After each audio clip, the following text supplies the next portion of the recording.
Good morning, children. Today I will explain you about the phosphorylation and its type. First of all, I will discuss the substrate level phosphorylation. Substrate level phosphorylation means the addition of phosphate group to any substrate and to generate the currency and to generate the energy currency. मतलब हुआ कि ADP is any substrate. ADP अभी जिसका full form है adenosine diphosphate. अब इसमें जो है इनऑर्गेनिक फॉस्फेट एडिशन हुआ, ये जो है हाई एनर्जी लेवल है और इसके बाद ये कन्वर्ट हो जाएगा ATP में. सो ADP इज़ योर सबस्ट्रेट. इसमें एडिशन हो गया फॉस्फेट लेवल का तो ये प्रोड्यूस कर दिया ATP.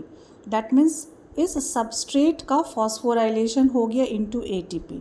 तो ये तो बहुत ही सिंपल है. सबस्ट्रेट का फॉस्फेट लेवल से एडिशन हुआ and it is converted into ATP. So this is substrate level phosphorylation. तो ATP आप जानते हो कि that is the energy currency of the cell. Next is the oxidative phosphorylation. Oxidative from the name itself it is clear कि किसी का oxidation होना है. तो NADH का ऑक्सीडेशन हो जाता है NAD प्लस में. तो यहाँ इलेक्ट्रॉन रिलीज़ होगा. सो 1 electron is released. This electron will be accepted by the oxygen which ultimately will produce the water molecule. क्या हमने कहा कि NADH है, इसका ऑक्सीडेशन होगा, इलेक्ट्रॉन रिलीज़ होगा. This electron will be accepted by oxygen और ऑक्सीजन फाइनली वाटर मॉलिक्यूल बना देगा. अब ये होता कहाँ है ऑक्सीडेटिव फॉस्फोराइलेशन में? आपने माइटोकॉन्ड्रिया तो सुना होगा. You must have heard about mitochondria of the cell which is the energy which is the power house of the cell.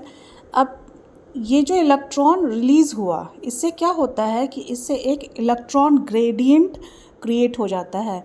आप जानते हो कि माइटोकॉन्ड्रिया में क्रिस्टे और मैट्रिक्स होते हैं. 2 डबल लेयर्ड स्ट्रक्चर है. तो क्रिस्टे और मैट्रिक्स होता है जिस वजह से कि इलेक्ट्रॉन का डिफरेंस क्रिएट हो जाता है बिटवीन द 2 लेयर्स.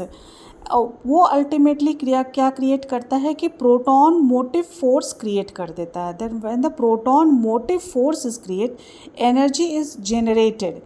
तो ये एनर्जी इस्तेमाल करके फिर ADP जो है उसको कन्वर्ट कर देता है. उसमें फॉस्फेट ग्रुप ऐड करके ATP हुआ.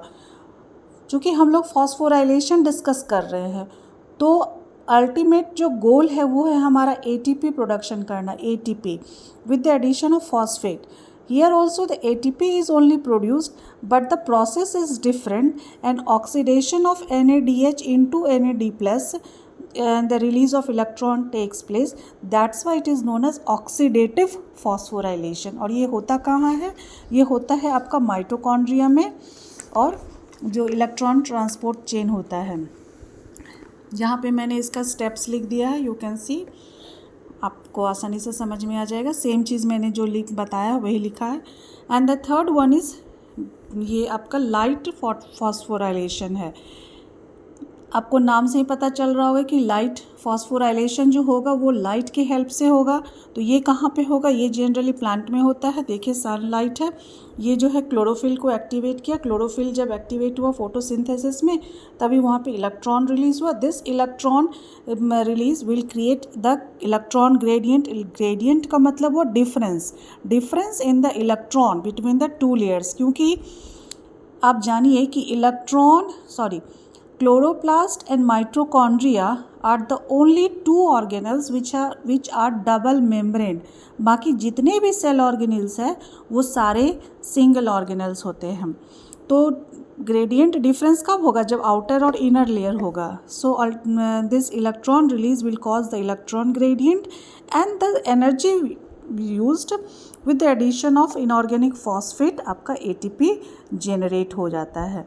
सो इन दिस वे 3 तरह के जो फॉस्फोराइलेशन है वो मैंने आपको बता दिया है. I hope this video will be helpful for you. Do subscribe this channel. Thank you.